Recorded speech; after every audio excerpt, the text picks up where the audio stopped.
dagaallo wajiyo badan lahaa oo ka dhacay dalkan ayaa waxay saabeen in kumanaan dhalinyaro ah ay ku lixaad beelaan isla markaana qaarkood ay ka quustaan nolosha ama ay ka niyad jabeen. Cumar Cabdi Guure waa wiil dhalinyaro ah waxa uu ka mid yahay ciidanka ku naafobay difaaca dalkan. Sanadii 2012 waxay saabtay xabad kaga dhacday qeybaha sare ee jirkiisa inuu naafoobo. Hadda waa dhulyaal oo wax dhaqdhaqaaq ma sameeyo. Waxa uu caawimaad ka sugaa gacan bini'aadan marka uu doonayo inuu aado suulida ama uu weysaysto. howlwadano ka socday raadiyaha TV-ga maanta magaalada Muqdisho ayaa waxay booqdeen xaafadda Cumar Cabdi Guure oo ku taala degmada Warta Nabadda ee gobolka Banaadir. waxa uu nagu warbixiyay xaaladiisa caafimaad isagoo xusay in dhammaan dhaqaatiirta gudaha magaalada Muqdisho ay u sheegeen in dalka gudihiisa waxba looga qaban karin oo ay tahay in caafimaad dibadda loo qaado. xabada ugu dhacday 3 Maarso 2012 howlgal oo waxa ku jirna shaqo xirmada marka la xuriyaha ciidanka militariga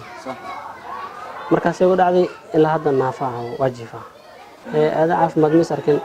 laakiin isbitaalka waxay inta ma laga qaban karo dhaawacii waqti dheer ka soo wareegay laado kale uu tago marka dhaawacmay saraakiisha ciidamada xooga way isku dayeen inay dibadda qaadaan waraaqayga marka la qaaday waxa loo geeyay wasiirka gaashaandhigga xilligaas joogay Xuseen Carab Ciise markaas isna Mareykanka aaday abiisa xanuunsanay aluna xariis abiisa farmaan ka bacdi Mareykanka ku dhintay soo laabashadiisana campaign la galay doorashada Sheekh Sharif iyo Xashi ku dhaxaysa asna markaas kuma soo bixin wasiirkii hore gaashaandhigga kuma soo bixin waraaqayga meeshaas ku baabeen dib ma ark dawladda joogto isku dayna xafiis walba tago xafiis marka laakiin iska galmaan shariiga horta ciidanka oo ahay in taliye unug laga bilaabo oo darajada la soo mar jiray taliye kooxda la horin ma furno hadana farbon tv wax lagu qaybsadaa dad tiraha xildhibaankaaga raadina ma arkaysid xildhibaan Mareykanka degano adigu kuma talo oo waxa waaye adan arkin waay markii waxa waaye 5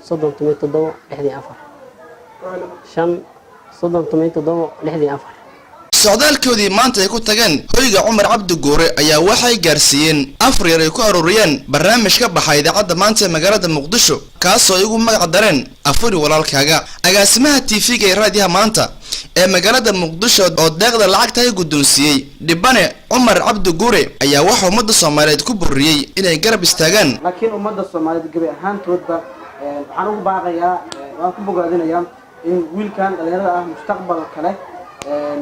rajadiisa aan soo celi karno hadii aan garabka isqabsano iskaalmeeno marka rajadiisa inaga ay nagu xiran tahay Cumar insha Allah caafimaad baan ku rajeynaa inta muuqaalkan daawatana waxaan filayaa inay ka garaabi doonaan isla markaana ay wax u qaban doonaan inagoo radio maanta iyo TV ka soconana barnaamijka baxa raadiyaha waa fur walaalka aan ugu magac darnay waxaan go'aansanay inaan qayb yar oo lacag aan uga soo qudmeynay oo waa reerka afurkiisa laba cisho insha Allah waa kula dadaali doonaa mar walba ku soo laaban doonaa hadii ay raali ka ama santiin ma caafimaad ku rajeynaa. Cabdulle Maxamuud Cabdi Barre oo ah shakhsiga gacanta ku haya isla markaana ehel ah Cumar ayaa TV-ga maanta magaalada Muqdisho ugu waramay sida ay tahay xaaladiisa iyo sidoo kale waxa uu sheegay in dhowr jeer ay ugu dareysteen inay u qaadaan caafimaad dibadda ahi. bismillaahir rahmaanir rahiim waxaad u jeedin wiilkaas dhalinyarada ah oo 25 jirka ah kuna naafoobay difaaca qaranka ilaa maalinkii uu dhaawacmay iyo hadda inta ka dhaxaysa waxa uu quuto aan bixiyay horta aniga qaraab ahaan waxa ilaahay mahantiisa hadii maanta ay soo booqdeen raadiyaha iyo TV-ga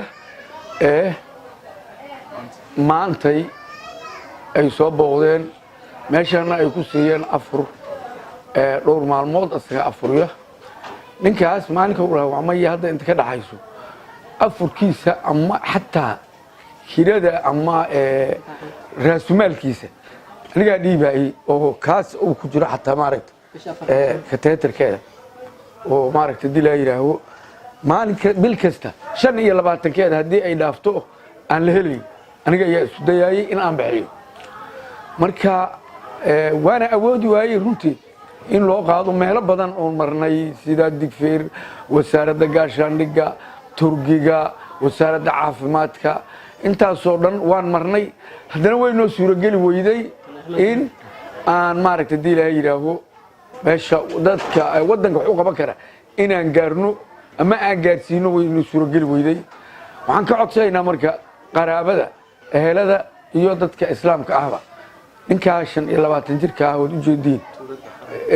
iyo dawladda qaranka ra'iisul wasaaraha madaxweynaha wasiirada gaashaandhiga hadii ilaahay yiraaho ciidanka xoogga dalka Soomaaliyeed dhammaan waxaan ka codsanaynaa in ay maaragtay hadii ilaahay yiraahdo ay wax u qabtaan hadii ay wax u qaban karaan wiilka dhalinyarada oo 25 jirka ah oo jooga maalinkii